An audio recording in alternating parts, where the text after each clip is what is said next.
क्या आपको बार बार निराशा का सामना करना पड़ा है? केएफसी के संस्थापक कर्नल सैंडर्स को भी करना पड़ा था, लेकिन उन्होंने अपनी असफलताओं को स्वीकार किया और दुनिया के लिए एक प्रेरणादायी उदाहरण स्थापित किया। सैंडर्स का जन्म 1890 में हुआ था। जब वो 6 साल के थे, तब उनके पिता का निधन हो गया और उन्होंने सैंडर्स को अपने भाई बहनों की देखभाल करने के लिए छोड़ दिया। 7वीं कक्षा में उन्होंने स्कूल छोड़ दिया और खेत में काम करने के लिए घर छोड़ दिया। 16 साल की उम्र में उन्होंने अमेरिका की सेना में भर्ती होने के लिए अपनी उम्र को गलत बताया। 1 साल बाद उन्हें सेना से निकाल दिया गया। फिर उन्हें रेलवे ने एक मजदूर के रूप में काम पर रखा। हालांकि एक सहकर्मी से लड़ाई के कारण उन्हें नौकरी से निकाल दिया गया।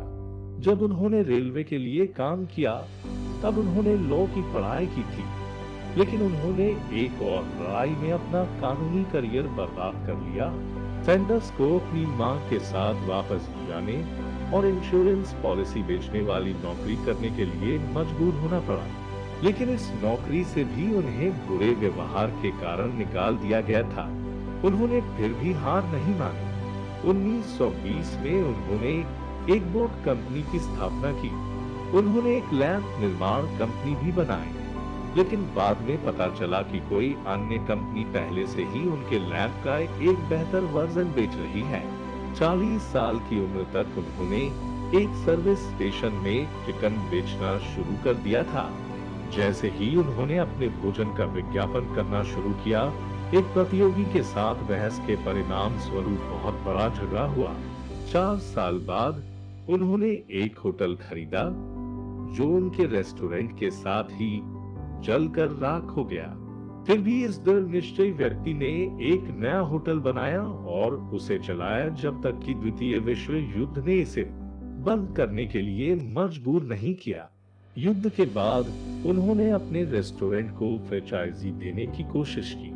किसी के द्वारा स्वीकार किए जाने से पहले उनकी रेसिपी को 1009 बार खारिज कर दिया गया था। सैंडर की सीक्रेट चिकन रेसिपी को केंटकी फ्राइड चिकन का नाम दिया गया और जल्दी ही ये रेसिपी हिट हो गई। केएफसी फ्रेंचाइजी फैलाने और पूरे देश में केएफसी वर्कर को काम पर रखने के अपने सपने को पूरा किया।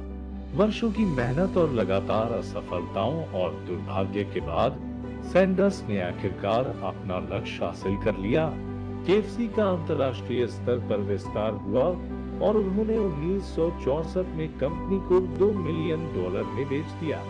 आज भी केएफसी की ब्रांडिंग में सैंडर्स मुख्य व्यक्ति बने हुए हैं और उनका चेहरा अभी भी उनके कंपनी चिन्ह में दिखाई देता है।